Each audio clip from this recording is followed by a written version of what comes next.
The lecture hall was massive, with seats arranged in curved rows that climbed toward the ceiling.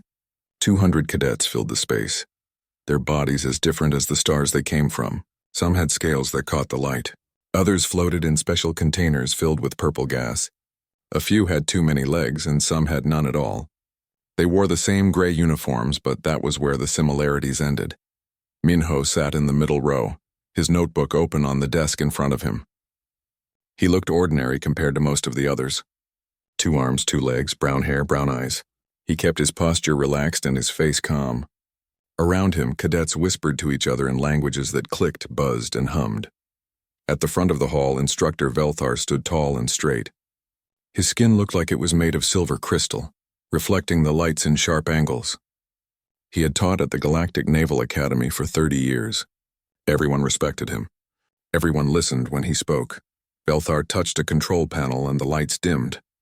A holographic display appeared above his head, showing a spinning planet covered in blue and green. Today's briefing covers a critical topic, Velthar said, his voice carrying easily through the hall. We will discuss Deathworld species classification. Pay attention. This information may save your life one day. The room grew quiet. Even the floating Nomari stopped drifting and held their positions. In our galaxy, we have surveyed over 40,000 worlds capable of supporting life, Velthar continued. The hologram changed, showing dozens of different planets. Most intelligent species evolve on what we call Class 2 through Class 4 worlds. These are gentle places, stable weather, calm geology, peaceful evolution. He pressed another button. The peaceful planets disappeared. New images took their place. A world covered in ice and darkness, another drowning in acid rain, a third with volcanoes erupting across its surface. But some species, Velthar said slowly, evolve in hell. Nervous sounds rippled through the cadets. A Sarkath cadet in the front row pulled his tail closer to his body. His scales turned a darker shade of green. We call these death worlds, Velthar explained. Class 10 or higher on the hazard scale. Only 0.003% of surveyed worlds qualify. These planets should not produce intelligent life.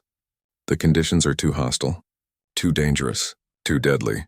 The hologram zoomed in on one planet. It looked beautiful from space, with white clouds swirling over blue oceans and brown continents.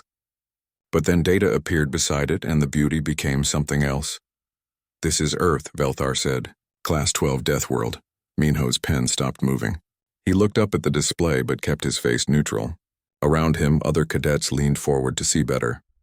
Let me explain what makes Earth so dangerous, Velthar continued. The temperature swings from -40 degrees to +50 degrees Celsius. The weather produces storms with winds that can destroy buildings. The ground shakes and splits open without warning. The oceans create waves tall enough to swallow cities. The hologram showed videos now. Tornadoes tearing across flat land. Lightning splitting the sky. Earthquakes toppling structures. Tsunamis crashing against shores. But that's just the environment, Velthar said. The life forms are worse. Earth's megafauna includes creatures that weigh several tons and can crush a person with one step. The predators have teeth as long as your arm. Even the small creatures carry venom that can kill in minutes. The planet is covered in microorganisms that invade bodies and cause illness. A Chirix cadet in the back made a clicking sound of distress. Her antennae drooped. For millions of years, Earth tested everything that lived there, Velthar said. Only the strongest survived. Only the most adaptable reproduced. Generation after generation, the planet shaped its dominant species into something unique. The hologram changed again. This time it showed a figure that looked remarkably like Minho, though he kept his eyes on his notes. The figure in the display stood upright on 2 legs with 2 arms and a head covered in hair. Humans, Velthar said. Earth's intelligent species. And they joined the Galactic Council 15 years ago. The whispers grew louder. Some cadets had never heard of humans. Others had heard stories. All of them looked worried now. Let me give you the facts, Velthar said. He pulled up a data chart. Human bone density is 3 times galactic standard. Their muscle fibers are 5 times more efficient than average. Their pain tolerance exceeds our measurement scales. They can survive injuries that would kill most of us instantly. Velthar paced across the front of the hall, his crystal skin flashing with each step. Humans evolved to run. Not sprint, but run continuously for hours. They would chase prey until the animal collapsed from exhaustion. They can go days without food. They can drink water that would poison other species. They eat things that contain actual toxins because they enjoy the taste. A cadet 3 rows in front of Minho raised a tentacle. Sir, are humans dangerous to us? That's a complicated question, Velthar replied. Humans claim to be peaceful. Their government wants integration with the Council. They follow the laws. But you must understand what they are. They come from a world that tried to kill them every single day. They adapted. They survived. They conquered their entire planet. He pressed the control panel again. The hologram showed humans doing various activities, running impossible distances, lifting heavy objects, climbing sheer rock faces with just their hands and feet. Humans engage in dangerous activities for recreation, Velthar said. They throw themselves from aircraft and fall through the sky for fun. They fight each other in combat sports where the goal is to hurt the opponent. They push their bodies past the point of collapse and call it exercise. Another video appeared, a human female giving birth. Several cadets gasped, one in the corner fainted, and medical drones rushed to help. They survived that, Velthar said quietly. And most human females do it multiple times voluntarily. The hall was silent now. Every cadet stared at the display with a mixture of fear and fascination. You may encounter humans during your service, Velthar said. If you do, remember these protocols. Maintain respectful distance. Avoid confrontation. Never assume you understand their capabilities. And most importantly, if a human offers to help you, accept graciously. They form strong loyalty bonds, and an allied human is a valuable asset. Beside Minho, a cadet named Nari leaned over slightly. She was from a species that looked almost human, but with pale purple skin and large silver eyes. This is terrifying, she whispered. Can you imagine meeting one of them? Minho smiled, just a little. I think they're probably not as scary as all that. Nari blinked at him. How can you say that? Did you hear what they survive? Before Minho could answer, Velthar clapped his hands together. Tomorrow we begin practical exercises, emergency response simulations in hostile environments. You'll be placed in random teams. This will test everything you've learned. He looked across the hall, his crystalline eyes reflecting the light. Remember what I've taught you today. Deathworlds create Deathworld species, and humans are the first we've encountered who reach the stars. Let's hope they remain the only ones. The lecture ended. Cadets stood and gathered their belongings, still talking nervously about humans and Earth. Minho closed his notebook and stood up slowly. Nari watched him with curious eyes. You're very calm about all this, she said. Minho shrugged. I guess I'm just not worried. He walked toward the exit with the crowd, just another cadet among hundreds. Nobody looked at him twice. Nobody suspected. And Velthar, still at the front of the hall organizing his notes, had no idea that he'd spent 2 hours describing Deathworlders while one sat quietly in his classroom, taking notes and smiling. The next morning, Velthar stood at the front of the lecture hall again.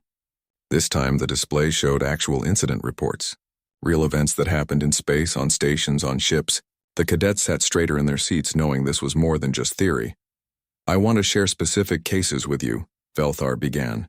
These are documented encounters with humans. Official reports from various council stations and vessels. Names and details have been verified. The first hologram appeared. It showed a cargo ship floating in the black void of space. Part of its hull was torn open, exposing the interior to vacuum. Case 1, Velthar said. 2 years ago, a merchant vessel suffered catastrophic hull breach. A human trader named Daehyun was in the cargo bay when it happened. He was exposed to hard vacuum. The cadets knew what that meant. Vacuum killed fast. Without air, without pressure, a body would lose consciousness in seconds. Death followed quickly after. The crew sealed the breach and repressurized the bay, Velthar continued. They expected to find a body. Instead, they found Daehyun unconscious but alive. He had been exposed for 3 minutes and 17 seconds. Gasps filled the room. A Numari cadet's gas container bubbled in distress. Daehyun spent 1 week in medical care, Velthar said. Then he returned to work. The ship's doctor, a Kryn like myself, wrote in his report that it was impossible. But it happened. Minho kept writing in his notebook. Across the aisle, another human-looking cadet named Yuna caught his eye and raised her eyebrows. Minho gave a tiny shrug. The hologram changed to show the inside of an engine room. Warning lights flashed red across every surface. Case 2, Velthar said. The station Orbital 7 experienced a reactor malfunction. Radiation levels in the engineering section reached lethal levels. Everyone evacuated except one person. A human engineer named Jiwoo. Why didn't she evacuate? Nari asked. Because she was fixing the problem, Veltar replied. She stayed in that radioactive environment for 40 minutes making repairs. The amount of radiation she absorbed should have killed her within hours. The instructor pulled up medical data. The numbers made several cadets look away. Jiwoo spent 3 months in treatment, Veltar said. She experienced what humans call radiation sickness. It was painful. It was difficult. But she survived. The station she saved housed 15,000 people. The room was quiet. Even the cadets who had seemed uninterested before were paying attention now. Case 3, Veltar said, and his voice took on a different tone. A civilian transport was boarded by pirates near the outer rim. 20 passengers, mostly families. The pirates were armed with plasma weapons. A new hologram appeared. It showed a corridor inside a ship. Scorch marks covered the walls. Several seats were damaged. The transport had one security officer. Veltar continued. A human named Hyunwoo. He was unarmed at the time, off-duty, traveling as a passenger. When the pirates boarded, he decided to act. Veltar pressed a button. The hologram showed the aftermath. 6 pirates unconscious on the floor. None of them showed signs of weapon burns. Hyunwoo subdued all 6 pirates using only his hands, Veltar said slowly. No weapons, no tools, just his body. The pirates' medical examination showed broken bones, torn ligaments, and severe trauma, but all of them survived. Hyunwoo controlled his strength carefully. A Sarkith cadet named Talis raised her hand. Her voice shook slightly when she spoke. Sir, are humans dangerous to us? I mean, if we work with them or study with them? Veltar took a moment before answering. Humans are cautious around other species. They know they're different. Their military trains them in something called restraint protocols. They learn to control their strength, especially around what they consider fragile beings. That includes most of us. But accidents can happen, Tillis said. Accidents can always happen, Veltar replied. But in 15 years of council membership, there have been only 3 incidents of humans accidentally injuring other species. All minor. All apologized for extensively. Humans seem to fear hurting us more than we fear them. A Chirix cadet named Click spoke up, his translator converting his clicks into words. I heard humans consume poison for pleasure. Is that true? Define poison, Veltar said. Substances that cause harm to the body. Veltar nodded. Then yes, it's true. Humans drink something called alcohol, which is toxic to most species. It impairs their judgment and coordination, but they enjoy the sensation. They also consume caffeine, a stimulant that would cause heart failure in many of us, and they eat plants containing capsaicin, a chemical that causes pain. They describe the pain as enjoyable. Several cadets made sounds of disbelief. Humans have a saying, Veltar added. What doesn't kill you makes you stronger. They actually believe that. Their culture celebrates overcoming hardship. The hologram changed again, showing human recreational activities. Athletes running marathons, their faces showing obvious exhaustion and pain. Climbers hanging from rock faces with nothing but their grip keeping them alive. Swimmers crossing vast ocean distances. Humans push themselves constantly, Veltar explained. They compete against each other, against nature, against their own previous achievements. This isn't training for survival. This is entertainment. A new video began playing. 2 humans in a ring wearing padded gloves hitting each other repeatedly. The impacts looked brutal. Blood appeared. But the humans kept fighting and a crowd cheered them on. Combat sports, Veltar said. Humans will fight each other and call it fun. Boxing, wrestling, martial arts. They have dozens of fighting systems. Some are thousands of years old. Nari leaned toward Minho again. Do you think this is exaggerated? Some of this seems too extreme to be real. Minho considered his answer carefully. I think every species seems extreme from an outside perspective. Maybe to humans we seem strange too. Yuna, sitting behind them, nodded in agreement. The instructor is making it sound like humans are monsters. But they're part of the council. They follow laws. They trade with us. They can't be that scary. They conquered their entire planet, Tliss said from the row below. Her tail was wrapped tightly around her chair. A Class 12 death world. And now they're in space, with us. The council vetted them, Yuna replied. Multiple species studied Earth for years before allowing contact. If humans were truly dangerous, they wouldn't have been accepted. Velthar's voice cut through their whispered conversation. I see some of you discussing this. Good, you should think about it.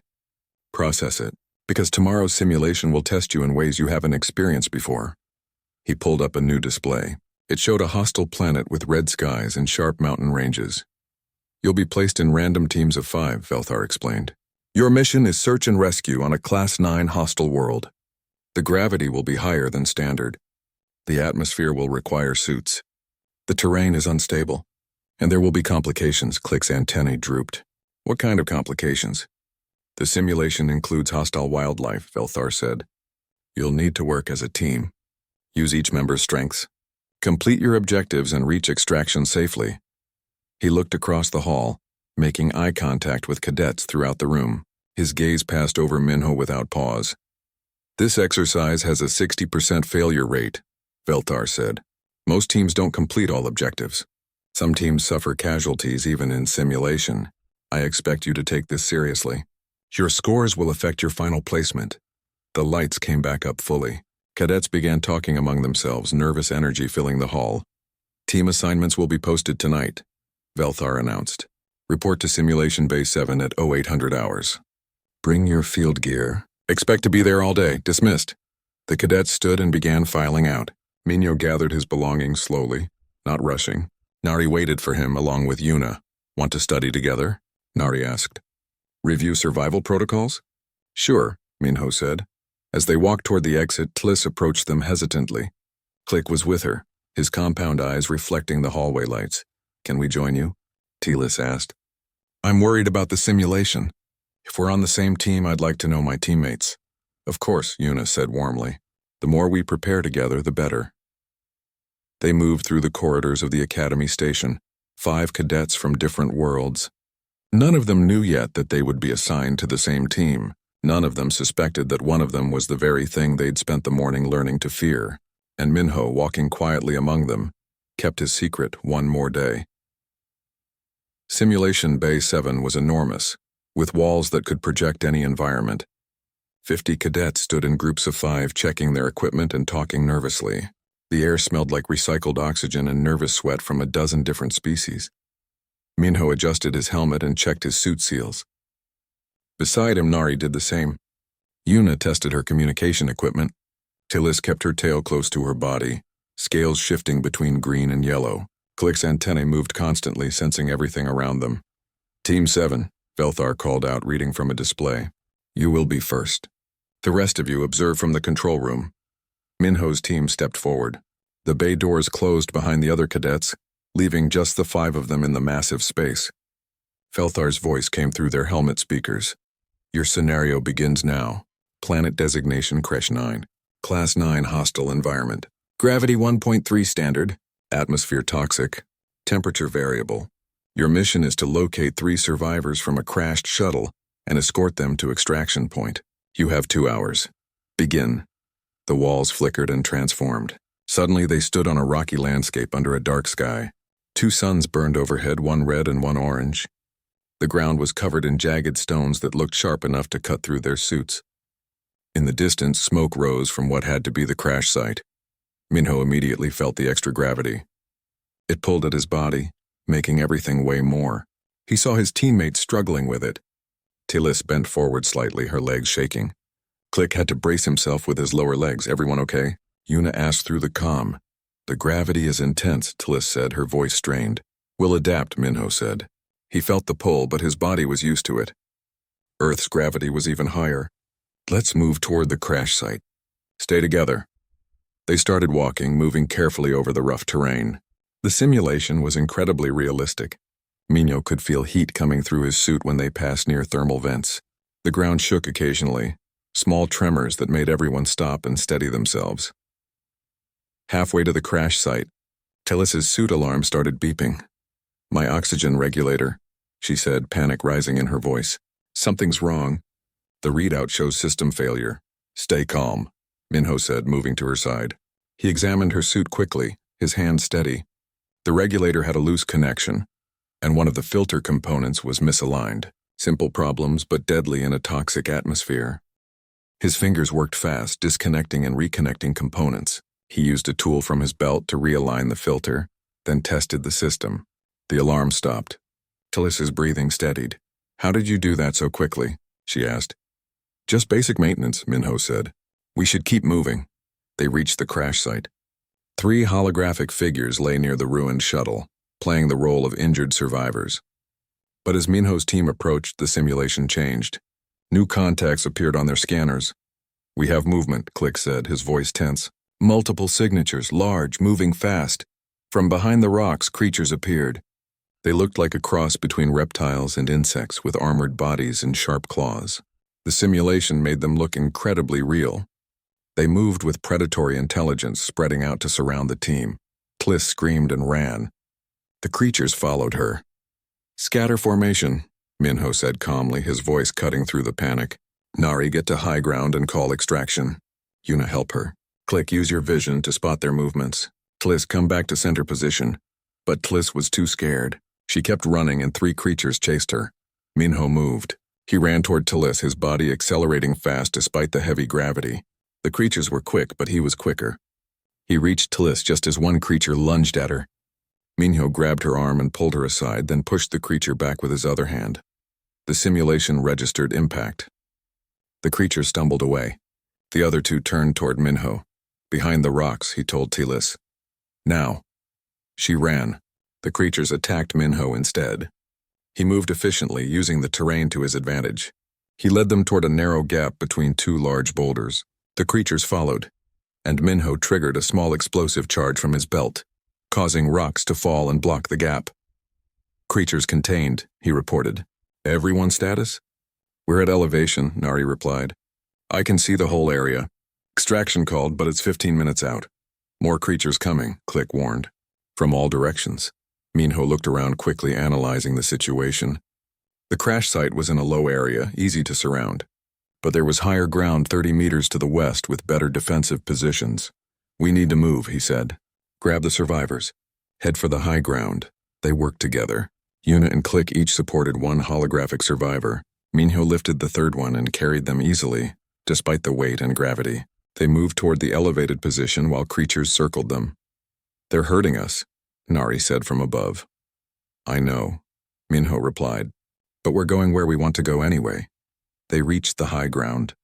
Minho set down the survivor and quickly assessed their position. The rocks here formed a natural barrier on 3 sides. Only one approach was open and it was steep and narrow. Defensive formation, he said. Click, watch for movements. Nari, coordinate with extraction. Yuna, check the survivors' vitals. Tliss, help me create barriers the creatures attacked. But now the team had advantages. The narrow approach meant the creatures could only come a few at a time. Minho positioned himself at the front, using his body as the first line of defense. He didn't fight brutally. Instead, he blocked and redirected, pushing creatures back down the slope. When one creature got past him, Tliss surprised everyone by striking it with a piece of equipment. The creature recoiled. Good, Minho encouraged. Work as a team. They held the position. Minutes passed. More creatures came, but the team adapted. They learned to work together, using each person's strengths. Click's compound eyes spotted movements before the creatures arrived. Nari coordinated their actions from her elevated position. Yuna kept everyone informed about timing and status. Tliss overcame her fear and defended when needed, and Minho held the center, taking hits that should have hurt him but merely shaking them off and continuing. Then the simulation's difficulty increased. A massive creature appeared, twice the size of the others. It charged directly at their position. Brace for impact, Minho said. The creature hit like a battering ram. Minho caught it, his feet sliding backward on the rocky ground. He felt the force transfer through his arms and into his core. It should have broken bones. Instead, he held firm and pushed back, redirecting the creature's momentum toward the cliff edge. The creature fell, tumbling down the rocks. Extraction arriving, Nari called out. 30 seconds. Hold position, Minho said, breathing normally despite the exertion. The extraction shuttle appeared in the sky, descending rapidly. It landed on their position and the rear hatch opened. The team moved quickly, loading the survivors first, then climbing aboard themselves. As the shuttle lifted off, the simulation ended. The walls returned to their normal appearance. The creatures vanished. The team stood in the empty bay breathing hard. Well, most of them were breathing hard. Minho's breathing was steady and calm. How? Tliss began, then stopped. She looked at Minho closely. How are you not exhausted? You carried someone through high gravity while fighting creatures. Good conditioning, Minho said with a small smile. That wasn't just good conditioning, Nari said. She stepped closer, studying his face. You moved like the gravity wasn't affecting you. You took hits that would have broken my bones. You lifted weights that should have been impossible. Click's antennae focused on Minho. Your thermal signature is unusual. You're warmer than standard humans should be. Standard humans? Yuna asked, confused. Wait, Nari said slowly, her eyes widening. Yesterday's lecture. The bone density, the muscle efficiency, the endurance. Velthar's voice came through the speakers.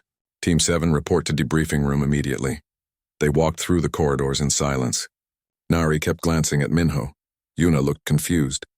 Tliss stayed close to Click, whispering rapidly in her own language. The debriefing room was small, with chairs arranged around a central table. They sat down and Velthar entered through another door. Behind him came the academy administrator, a tall being covered in blue feathers. Congratulations, the administrator said. Team 7 just achieved the highest simulation score in academy history. The team looked at each other, surprised. Now, the administrator continued, I need to make something clear. Cadet Minho has been part of this academy for 6 months. His performance has been average in most assessments. Today he revealed capabilities that change everything. Velthar looked uncomfortable. His crystal skin had turned a pale shade. Cadets, the administrator said, meet Minho. He is your first human classmate. The room went completely silent. Tlis's scales turned white. Click's antennae dropped. Yuna's eyes widened. Nari stared at Minho with an expression mixing shock and understanding. Velthar spoke quietly. I spent 2 hours yesterday describing Deathworlders as dangerous, terrifying creatures. And the entire time one was sitting in my classroom. Minho stood up slowly. He looked at each of his teammates, then at his instructors. Finally, he gave a polite bow. It was a very informative lecture, sir, he said. Technically accurate in every detail. Nobody spoke for several long seconds. Tliss backed her chair away from the table slowly, her scales still pale white. Click's antenna twitched rapidly, a sign of stress in his species. Yuna stared at Minho like she was seeing him for the first time. Nari's expression was harder to read, mixing shock with something that might have been understanding. Velthar's crystal skin flickered through several colors before settling on a deep blue. Among his people, that color meant deep embarrassment. I apologize, Velthar said quietly. If I had known, I would have approached the subject differently. You had no reason to know, the administrator said, her blue feathers ruffling slightly. That was the point of the exercise. We wanted to see if a human could integrate normally without the weight of prejudice. 6 months, Nari said slowly. You've been here 6 months and nobody knew? Minho nodded. I arrived in the summer intake. The academy kept my species classification private. I used my middle name on official records. Everything in my file said I was from a Class 4 world. But you're not, Tliss said, her voice shaking. You're from Earth, Class 12. Everything the instructor said yesterday was about you. Technically, it was about all humans, Minho replied calmly. Not just me, personally. But yes, the information was accurate. Yuna found her voice. You saved Tliss today. You coordinated the team. You protected us from those creatures. They were simulated creatures, Minho said. That's not the point. Yuna stood up, facing him directly. You could have just completed the mission alone. You're strong enough, fast enough. But you brought us all together instead. You made us work as a team. Because that's the mission, Minho said simply. Teams succeed together or fail together. The administrator gestured for everyone to sit. Let me explain the situation. 15 years ago, humans joined the Galactic Council. It was controversial. Many species feared them. Some still do. She pulled up a display showing Earth from space. Earth is unique among Council worlds. Most species evolved on gentle planets where survival was manageable. Humans evolved in constant danger. Every single day was a battle just to stay alive. We know this, Click said quietly. The instructor explained it yesterday. What Velthar couldn't fully explain is what that means, the administrator continued. Humans don't see themselves as dangerous. They see themselves as survivors. They're cautious around us because they know they're different. They don't want to hurt anyone accidentally. She changed the display to show images of humans working on council stations. Traders, engineers, scientists, diplomats, all of them moving carefully, keeping distance from others, clearly aware of their strength. Minho volunteered for this program, the administrator said. He asked to be evaluated anonymously. He wanted to prove humans could integrate normally, and for 6 months he did exactly that. His grades were average. His physical scores were good but not exceptional. He made friends, attended classes, followed every rule. Because I was holding back, Minho said honestly. I limited my performance to what seemed normal for other species. I didn't want to stand out. Until today, Velthar said. Until today. Minho agreed. The simulation was too dangerous. My teammates were at risk. I couldn't pretend anymore. Nari leaned forward. What would you have done if we weren't in danger? Would you have kept pretending? Minho considered the question carefully. I don't know. Eventually, someone would have figured it out. Species characteristics are hard to hide completely, but I hope to prove that humans could be normal cadets first. You did prove that, Yuna said firmly. 6 months of being exactly like everyone else. If that's not proof of integration, what is? Tillis spoke up, though she still looked nervous. But you're not like everyone else. You're stronger, faster, more resilient. Those are facts, true, Minho said. But strength doesn't equal danger. My father is a deep-sea welder on Earth. He works at depths that would crush most beings instantly. My mother does mountain rescue, pulling injured people from environments that would kill them. My sister competes in martial arts tournaments. We're all strong because we come from a world that demanded strength. What do humans think of us? Nari asked suddenly. You know what we think of you now. What do you think of us? Minho took a breath. Honestly, most humans find other species delicate. We're always worried about accidentally hurting someone. When I first arrived at the academy, I was terrified of shaking hands too hard or bumping into someone in the corridor. I spent weeks learning to control every movement. Delicate, Tillis repeated, sounding offended. Not weak, Minho clarified quickly. Delicate, like something valuable that requires care. Humans respect intelligence and culture enormously. Most of you come from civilizations older than ours. You've been traveling space for thousands of years while we were still living in caves. We have a lot to learn from you. But you could overpower any of us easily, Click said. Physical strength isn't everything, Minho replied. I can lift more weight than you, but you can see in wavelengths I can't perceive. Tliss can sense heat signatures through walls. Nari processes information faster than I do. Yuna's people can survive in radiation that would kill me. Every species has advantages. The administrator nodded approvingly. This is exactly the perspective Earth's government wants to promote. Humans aren't trying to dominate. They're trying to participate.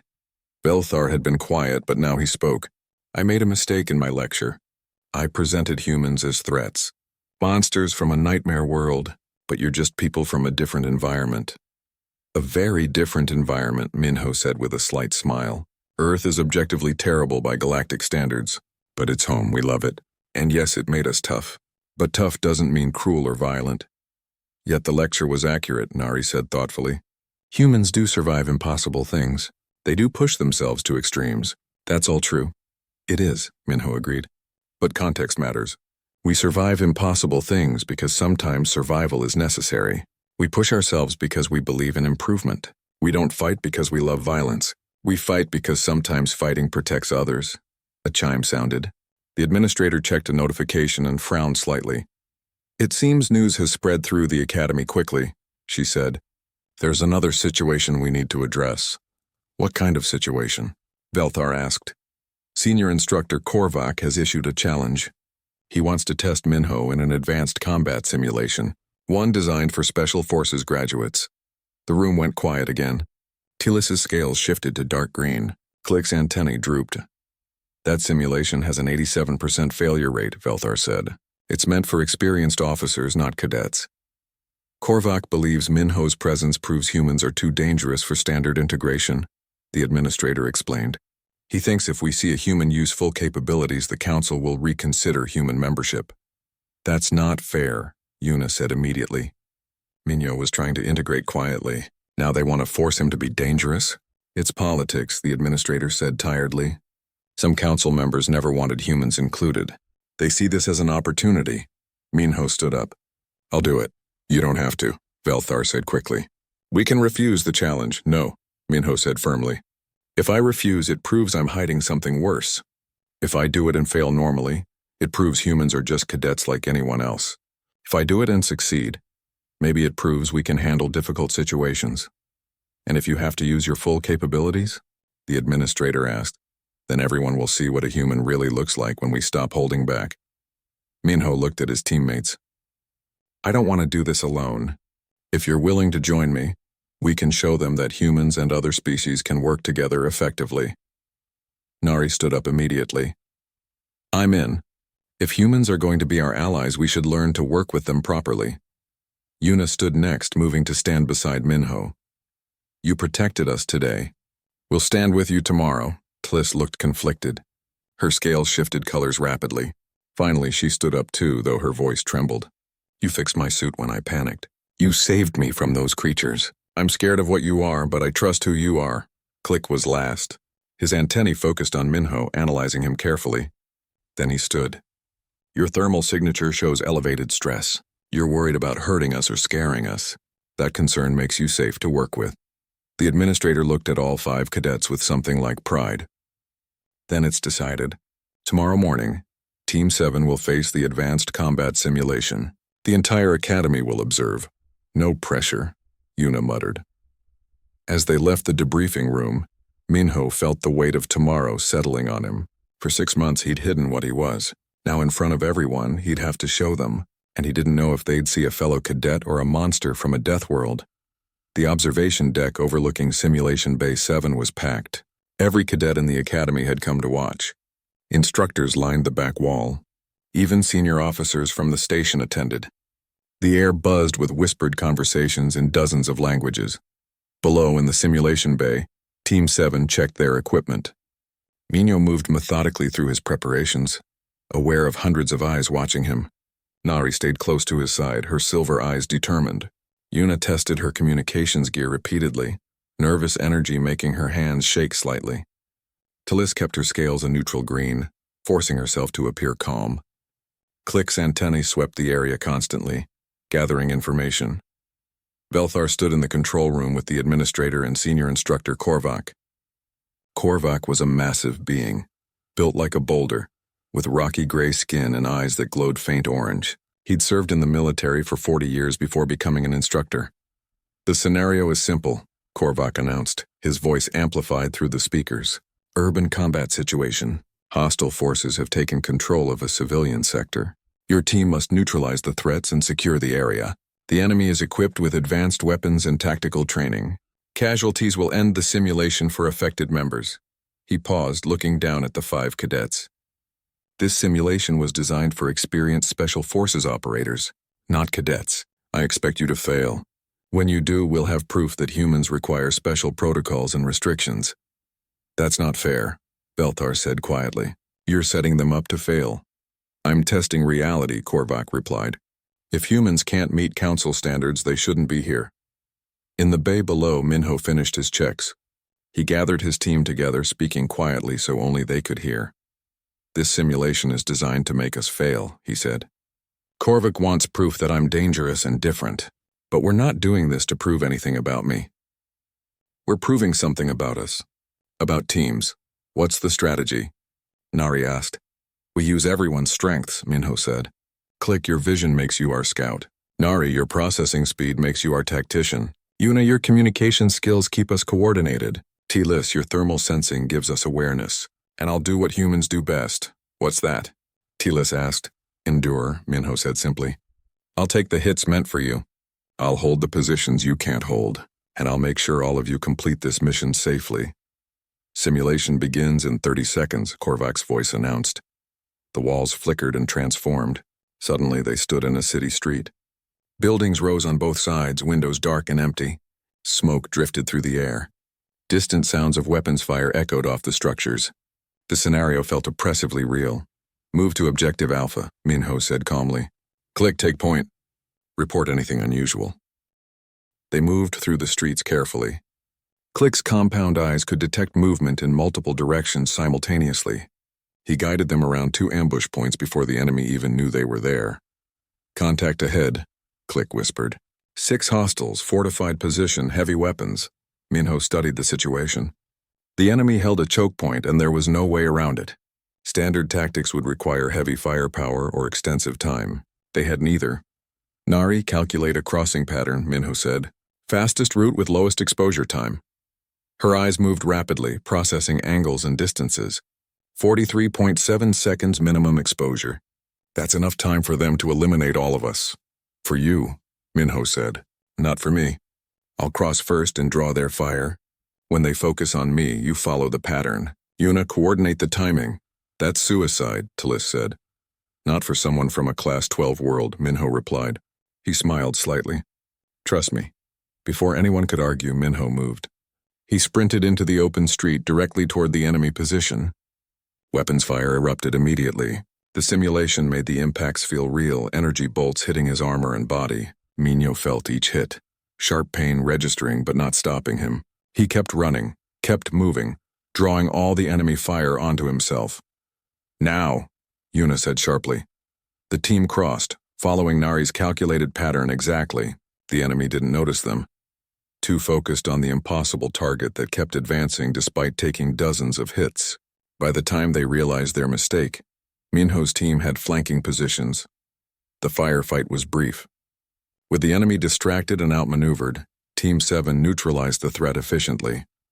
Objective Alpha secured, Minho reported, breathing slightly harder than normal. His armor was scorched in a dozen places, but he was still standing.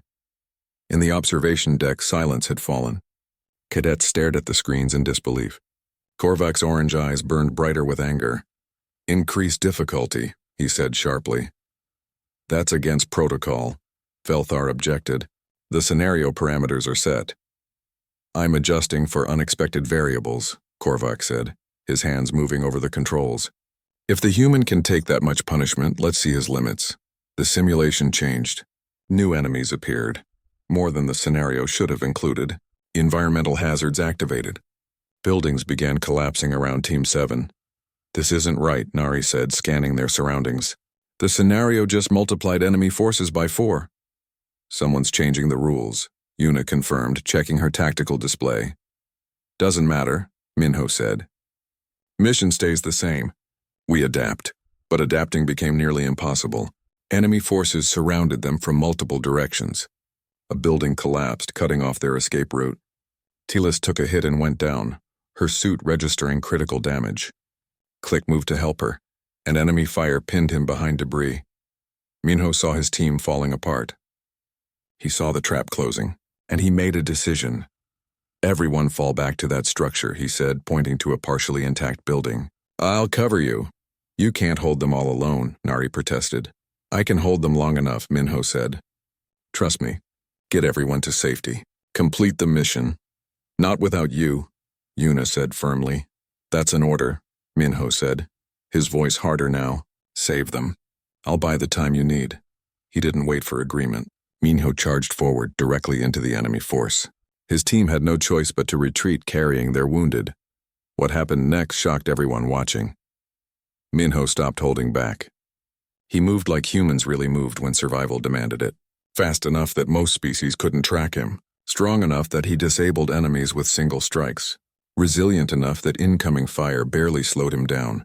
He fought like someone from a world that had tried to kill him every day of his life. Like someone whose ancestors survived by being tougher than everything that wanted them dead. Like a human who finally stopped pretending to be gentle. In the observation deck, cadets backed away from the screens. Some looked terrified. Others looked awed. Korvac watched with grim satisfaction, certain this proved his point about human danger. But Velthar noticed something else. Look at his targeting, Velthar said quietly. He's disabling, not killing. Every strike is controlled. He's protecting his team, not trying to win. It was true. Despite the violence, despite the shocking display of capability, Minho fought with precision. He created a defensive perimeter, buying time for his team to escape. When enemies tried to follow his teammates, he intercepted them. When enemies surrendered, he moved past them. Then the collapsing building shifted. One final strike from enemy weapons destabilized it completely. Tons of debris began falling directly toward Minho's position. He could have run, could have saved himself. Instead, he braced himself under a support beam, taking the weight on his shoulders, holding it up, keeping the collapse from crushing 3 enemy combatants who had already surrendered. The weight was impossible. The strain was devastating, but Minho held it, his body shaking with effort, until those three reached safety. Then he let go and collapsed. "Stop simulation," Velthar commanded. Overriding Korvac's controls, the urban landscape vanished. Medical drones rushed to Minho's position. His teammates were already running toward him, having completed the objective and returned. Minho was conscious but barely. His body had taken damage that would have killed most species 5 times over. He looked up at Nari's worried face and managed a weak smile. "Did everyone make it?" he asked. "Yes, you idiot," she said, tears in her eyes. "Everyone made it except you." "Then we succeeded," Minho said, and passed out. The observation deck erupted in arguments. Some cadets were terrified by what they'd seen. Others were inspired. But one voice cut through the chaos. "Enough," the administrator said, her authority silencing everyone. "What you just witnessed was not a monster from a death world. You saw someone willing to sacrifice himself to protect others, even enemies who had surrendered." She turned to Korvac. "You tried to prove humans are too dangerous to integrate. Instead, you proved they're exactly what the Council needs. People who refuse to give up, who protect the weak, who endure the impossible." Korvac said nothing. His orange eyes dimmed slightly. 3 hours later, Minho woke up in the medical bay. His body had already begun healing itself, the resilient biology of a death world species repairing damage at an impossible rate. His team sat around his bed. Velthar stood near the door. "The Academy Council made a decision," Velthar said. "Based on today's events, they're expanding the human integration program. More human cadets will be accepted, and you, Minho, will help train instructors on how to work with humans properly." "Me?" Minho asked, still groggy. "You proved something important," Nari said softly. "Humans aren't scary because they're strong. They're amazing because they use that strength to protect others. Even enemies," Yuna added. "You held up that building for people who were trying to kill you." "They had surrendered," Minho said simply. "That makes them non-combatants."